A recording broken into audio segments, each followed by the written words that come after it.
مفتی صاحب سے یہ سوال ہے کہ مروان بن حاکم کی اہل سنت کے ہاں کیا حیثیت ہے اور کیا اس کا عرس منانا جائز ہے؟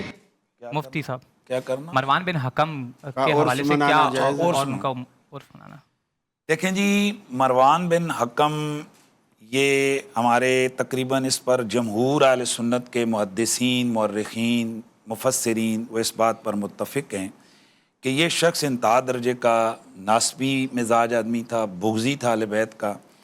محراب و ممبروں پر بیٹھ کر اہل بیت اطہار پر سب و شتم کرتا رہا۔ سیدنا حضرت طلحہ بن عبید اللہ رضی اللہ تعالیٰ عنہ کا قاتل تھا، اور یہ وہ حضرت طلحہ ہیں کہ ان کے قاتل کے حوالے سے روایات موجود ہیں کہ حضرت مولا علی پاک نے اس پر لعنت فرمائی ہے۔ اور پھر اس کے علاوہ علماء کا یہ بھی بڑا واضح موقف ہے کہ جو حضرت علی کا قاتل ہے اور حضرت طلحہ کا قاتل، اس میں کوئی فرق نہیں ہے۔ تو یہ حضرت سیدنا عثمان غنی کی شہادت کا مین ذمہ دار بھی یہی ٹھہرتا ہے، اور سب سے بڑی بات یہ کہ یہ اہل بیت اطہار کا انتہا درجے کا بغضی آدمی تھا۔ یہ ممبروں پر بیٹھ کر اہل بیت پر لعنتیں بیچتا تھا۔ یہ ہماری اہل سنت کی جو مستند حدیث کی تاریخ کی کتابیں ہیں، اسماء الرجال کی، ان میں شخص کے حوالے سے بڑا واضح طور پر حافظ ذہبی، حافظ ابن حجر عسقلانی، امام ابن ملقن، حافظ ابن حبان، امام ترمذی،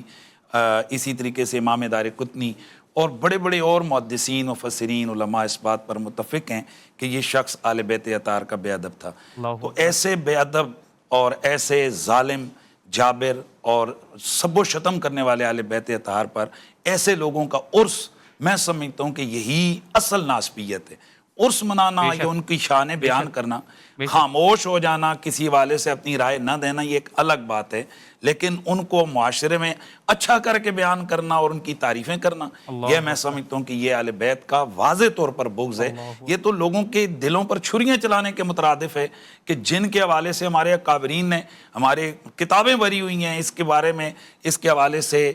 جناب ناسبی، لعین، شیطان، اور مطلب وہ لفظ ہیں کہ جو ہم زبان پہ نہیں رکھتے، جس طرح سے ہمارے شاہ ولی اللہ صاحب، شاہ عبدالعزیز محدث دہلوی، شاہ عبدالحق محدث دہلوی، پھر آل سنت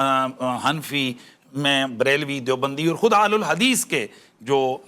بڑے بڑے ائمہ ہیں جو ہمارے برصغیر پاک و ہند کے، وہ سب لوگوں نے اس کے ساتھ نفرت کا اظہار کیا، اور خود صحابہ کرام علیہم رضوان، کئی صحابہ کرام کے یہ قاتل ہے، کئی صحابہ کرام کی اس نے بیدویاں کا عرس کرنا یا ان کو اچھے لفظوں میں سے یاد کرنا، میں سمجھتا ہوں کہ یہ حد درجے کی جسارت ہے۔ رہ گیا مسئلہ کے بعد لوگوں نے اس کے حوالے سے، جیسے ابن کثیر وغیرہ نے اس کی صحابیت کے حوالے سے ایک قول قیلہ کے ساتھ ذکر کیا ہے، یہ بالکل مجروح اور متروک قول ہے۔ اس کی وجہ یہ کہ خود اسی کتاب البدایہ والنہایہ کے اندر اس کی یہ والی باتیں جو میں کر رہا ہوں، اسی کو جناب امام ابن کثیر نے ذکر کیا ہے۔ تو اگر وہ صحابی ہے تو یہ حرکتیں کر رہے ہیں، وہ مولا علی کو لعنت کر رہے ہیں، وہی ابن کثیر اس نے ادھر ذکر کیا ہے۔ اور اگر یہ کہا جائے کہ یہ امام بخاری رحمۃ اللہ علیہ کا جناب یہ راوی ہے ان کی بخاری شریف کے اندر، تو یہ ہمارے محدثین کے یہاں اصول موجود ہے کہ حدیث کی کتابوں میں محدثین نے کئی جبریوں سے، قدریوں سے اور کئی اور بدمذہبوں سے بھی وہ روایت لے لیتے ہیں، اور ان کا ایک قبول اور رد کا ایک معیار ہے، اور اس معیار کو سامنے رکھ کر کوئی محدث لے لیتا ہے تو کوئی حرج کی بات نہیں ہے۔